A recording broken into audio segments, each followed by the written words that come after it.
आइए आज के इस खास विश्लेषण में आधुनिक इतिहास के सबसे बड़े और सबसे रहस्यमयी किस्सों में से एक पर बात करते हैं। ये कहानी भारत के स्वतंत्रता संग्राम के एक ऐसे महानायक की है जिनका नाम आते ही आज भी रगों में जोश भर जाता है। लेकिन हैरानी की बात यह है कि उनकी मृत्यु आज भी शक और विवादों के गहरे बादलों में छिपी हुई है। आधिकारिक दस्तावेज कुछ और ही कहानी बयां करते हैं, जबकि लोगों के दिलों में कुछ और ही बसा है। तो चलिए बिना किसी देरी के सारे तथ्यों को खंगालते हैं और इस रहस्य की तह तक पहुंचते हैं। अब सबसे बड़ा सवाल यही उठता है, क्या ये कहानी वाकई 18 अगस्त 1945 को ताइवान में खत्म हो गई थी? अगर हम सरकारी दस्तावेजों की माने तो उसी दिन ताइवान में एक भयंकर विमान दुर्घटना में सुभाष चंद्र बोस का निधन हो गया था। कायदे से तो बात यहीं खत्म हो जानी चाहिए थी, है ना? लेकिन ऐसा बिल्कुल नहीं हुआ। पिछले 75 से भी ज्यादा सालों से इस आधिकारिक सच को कई अलग अलग और चौंकाने वाली धारणाओं से चुनौती मिलती रही है। बहुत से लोगों का तो ये पक्का विश्वास है कि कहानी ताइवान में खत्म नहीं हुई थी, बल्कि वो तो महज एक शुरुआत थी। तो आइए इस विश्लेषण के पहले भाग की ओर बढ़ते हैं, जो है एक अनसुलझा ऐतिहासिक रहस्य। आज भी दो मुख्य और एक दूसरे से बिल्कुल उलट धारणाएं लोगों के बीच चर्चा का विषय बनी रहती हैं। पहली धारणा ये मानती है कि बोस वेश बदलने में माहिर बोस वहां से बच निकले थे। कहा जाता है कि वो छुपते छुपाते भारत लौट आए और एक सन्यासी या घुमक्कड़ साधु बनकर अपना जीवन बिताया, बस सही वक्त आने का इंतजार करते रहे। दूसरी तरफ एक बहुत ही अलग और कहीं ज्यादा गहरी धारणा है। हम सभी जानते हैं कि बोस सोवियत संघ जाने की कोशिश कर रहे थे, तो कुछ लोगों का दृढ़ विश्वास है कि वो असल में वहां पहुंच गए थे, लेकिन दुर्भाग्य से उन्हें बंदी बना लिया गया और सोवियत संघ के कठोर श्रम शिविरों में डाल दिया गया, जहां वो शीत युद्ध के एक गुप्त मोहरे बनकर रह गए। देखिए, ये धारणाएं कितनी अलग अलग दिशाओं में जाती हैं। खैर, हम यहां किसी भी विचार को सही या गलत नहीं ठहरा रहे हैं, बल्कि ये समझ रहे हैं कि ये बातें आज भी जनमानस में कितनी गहराई तक फैली हुई हैं। आगे बढ़ते हैं हमारे अगले भाग की तरफ, उनका आखिरी सफर और वो दर्दनाक विमान दुर्घटना। अगस्त 1945 का महीना और एक बहुत ही अफरा तफरी भरे सफर की शुरुआत। जापान अचानक आत्मसमर्पण कर देता है और पलक झपकते ही बोस की सारी योजनाएं बिखर जाती हैं। वो सिंगापुर से निकलते हैं, वियतनाम में एक जापानी बमवर्षक विमान पर सवार होते हैं और उनका अगला लक्ष्य है मंचूरिया।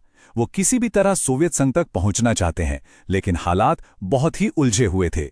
वियतनाम में अचानक एक पड़ाव डालना पड़ता है और फिर 18 अगस्त को विमान ईंधन भरवाने के लिए ताइवान में उतरता है। दोपहर के करीब 2:30 बजे ये विमान अपनी आखिरी उड़ान भरता है। सच कहें तो उड़ान के हालात बिल्कुल भी ठीक नहीं थे। ये कोई आम सफर नहीं था, वो एक भारी बमवर्षक विमान था और उस पर क्षमता से कहीं ज्यादा वजन लदा हुआ था। वहां मौजूद चश्मदीदों ने बताया कि उड़ान भरने से पहले ही पायलट और चालक दल के बाकी सदस्य काफी परेशान दिख रहे थे। वे बार बार विमान के बाईं तरफ वाले इंजन की जांच कर रहे थे। मतलब साफ था, उन्हें पहले से ही अंदेशा था कि कुछ तो भारी गड़बड़ है। और फिर जैसे ही विमान ने उड़ान भरी, एक जोरदार धमाका हुआ। नीचे खड़े मैकेनिकों ने सचमुच विमान से कुछ टूटकर गिरते हुए देखा। वो पूरा बायां इंजन और प्रोपेलर था। आधी ताकत छीन जाने के बाद वो विमान आसमान में एक बेकाबू रेलगाड़ी की तरह हो गया और तेजी से जमीन की तरफ गिरने लगा। आइए अब नजर डालते हैं हमारे अगले हिस्से पर, चश्मदीद गवाह और मेडिकल रिपोर्ट। उस दुर्घटना का दृश्य सचमुच रोंगटे खड़े कर देने वाला था। बम वर्षक तेजी से जमीन से टकराता है, तुरंत 2 टुकड़ों में टूट जाता है और देखते ही देखते एक बहुत बड़े आग के गोले में बदल जाता है। किसी तरह बहुत ही मुश्किल से बोस और उनके एक साथी उस जलते हुए मलबे से बाहर निकलने में कामयाब हो जाते हैं, लेकिन बोस के कपड़े विमान के ईंधन में पूरी तरह भीग चुके थे। जैसे ही वो लड़खड़ाते हुए बाहर आते हैं, उनके कपड़ों ने भयानक आग पकड़ ली। ये एक बहुत ही खौफनाक और दिल दहला देने वाला पल था, जिसे वहां मौजूद लोगों ने अपनी आंखों से देखा। बिना कोई वक्त बर्बाद किए उन्हें तुरंत पास के एक सैन्य अस्पताल ले जाया गया। वहां मौजूद मुख्य सर्जन डॉक्टर योशिमी ने देखते ही समझ लिया था कि हालात हाथ से निकल चुके हैं। ये तीसरी श्रेणी के अत्यंत गंभीर रूप से जलने का मामला था। उनकी डॉक्टरी राय बेहद निराशाजनक थी। डॉक्टर योशिमी का साफ मानना था कि इतनी भयंकर चोटों के बाद किसी का भी बच पाना लगभग नामुमकिन है। शरीर का एक बहुत बड़ा हिस्सा बुरी तरह झुलस चुका था और दर्द असहनीय था। फिर उसी रात लगभग 9 से 10 बजे के बीच वहां मौजूद सभी चिकित्सा कर्मचारियों और दूसरे जीवित बचे लोगों के बयानों के अनुसार अपनी गंभीर चोटों के चलते सुभाष चंद्र बोस का निधन हो गया।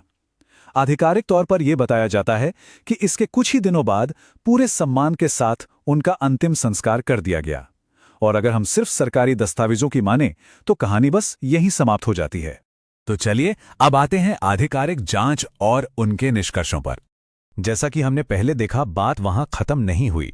उनके बच निकलने की अफवाहें इतनी मजबूत और निरंतर थीं कि आने वाले दशकों में एक दो नहीं बल्कि कई अलग अलग सरकारों को इस मामले को हमेशा के लिए सुलझाने के लिए अपनी आधिकारिक जांच कमेटियां बैठानी पड़ी। दशकों के दौरान 3 बहुत प्रमुख जांचें हुई: 1946 की ब्रिटिश रिपोर्ट, 1956 का भारतीय जांच आयोग और 2016 में सार्वजनिक की गई एक अति गुप्त जापानी सरकारी रिपोर्ट। इन तीनों ही जांचों में हर उस इंसान से लंबी पूछताछ की गई जो उस वक्त वहां मौजूद था, चाहे वो जीवित बचे लोग हों या फिर डॉक्टर। और हैरान करने वाली बात क्या है, हर बार हर एक रिपोर्ट का निष्कर्ष बिल्कुल एक ही था, यही कि बोस की मृत्यु उसी विमान दुर्घटना में हुई थी। रिपोर्ट्स के बीच की ये समानता और निरंतरता अपने आप में एक बहुत ही ठोस सबूत मानी जाती है। अब देखिए, एक तरफ तो आधिकारिक सबूतों और चश्मदीदों के बयानों का एक पहाड़ खड़ा है जो एक ही सुर में एक ही बात कह रहा है, लेकिन दूसरी तरफ एक बहुत ही शक्तिशाली और भावनात्मक विरोध भी सामने आया। और यह विरोध किसी और ने नहीं बल्कि खुद बोस के बड़े भाई ने किया था। दरअसल वो 1956 की भारतीय जांच कमेटी का हिस्सा थे, लेकिन उन्होंने उस अंतिम रिपोर्ट पर हस्ताक्षर करने से साफ मना कर दिया। उनका सीधा सा आरोप था कि यह सब एक लीपापोती है और दुनिया से असली सच छिपाया जा रहा है। बस इसी एक घटना ने, इस गहरी भावनात्मक असहमति ने साजिश की उन सारी धारणाओं में जैसे जान फूंक दी और लोगों के मन में शंका के बीज बो दिए। और यहीं से जन्म होता है हमारे अगले विषय का, जीवित बचने का मिथक। इतनी सारी सरकारी जांचों के बाद भी एक बड़ा सवाल दिमाग में घूमता है, उनके जीवित बचने का ये मिथक आज तक इतनी मजबूती से क्यों टिका हुआ है? दरअसल कई चीजों ने मिलकर इस मिथक को सच जैसा बना दिया, जिसे हम एकदम सटीक परिस्थितियां कह सकते हैं। पहला कारण द्वितीय विश्व युद्ध के खत्म होने की भारी अफरा तफरी। दूसरा, उनकी मृत्यु या घायल अवस्था की कोई तस्वीर नहीं खींची गई थी। तीसरा, कोई सरकारी मृत्यु प्रमाण पत्र नहीं बना। चौथा, उनके सबसे करीबी लोगों ने भी कभी उनका शव नहीं देखा। और सबसे बड़ी बात, ये सारी बातें उस इंसान के बारे में हो रही थी जो पहले भी कई बार अंग्रेजों को चकमा देकर चमत्कारी ढंग से बच निकला था। अंग्रेजों की नजरबंदी से भागने का उनका वो पुराना रिकॉर्ड देखते हुए उनके चाहने वालों के लिए एक और महान बचाव कोई मनगढ़ंत कहानी नहीं बल्कि बिल्कुल सच लग रहा था। इसके पीछे एक बहुत ही गहरा और शक्तिशाली मनोवैज्ञानिक कारण भी छिपा है। उनकी उस पराजित सेना और अनगिनत समर्थकों के लिए उनके जीवित बचने की कहानी कोई मामूली अफवाह नहीं थी। वो उनके लिए जीने की एक उम्मीद थी, एक जीवन रेखा थी। यह दृढ़ विश्वास कि उनके नेताजी अभी भी कहीं जीवित हैं, उन्हें उस मुश्किल वक्त में हिम्मत देता था जब उनके पास कुछ नहीं बचा था। ये मिथक टूटे हुए मनोबल को बनाए रखने का एक बहुत बड़ा सहारा बन गया था। ये एक ऐसे अजेय नायक के विचार का प्रतिनिधित्व करता था जो कभी हार नहीं मान सकता और कभी झुक नहीं सकता। उस समय एक नए युग के मुहाने पर खड़े देश को ऐसे ही एक अजेय नायक की सख्त जरूरत थी।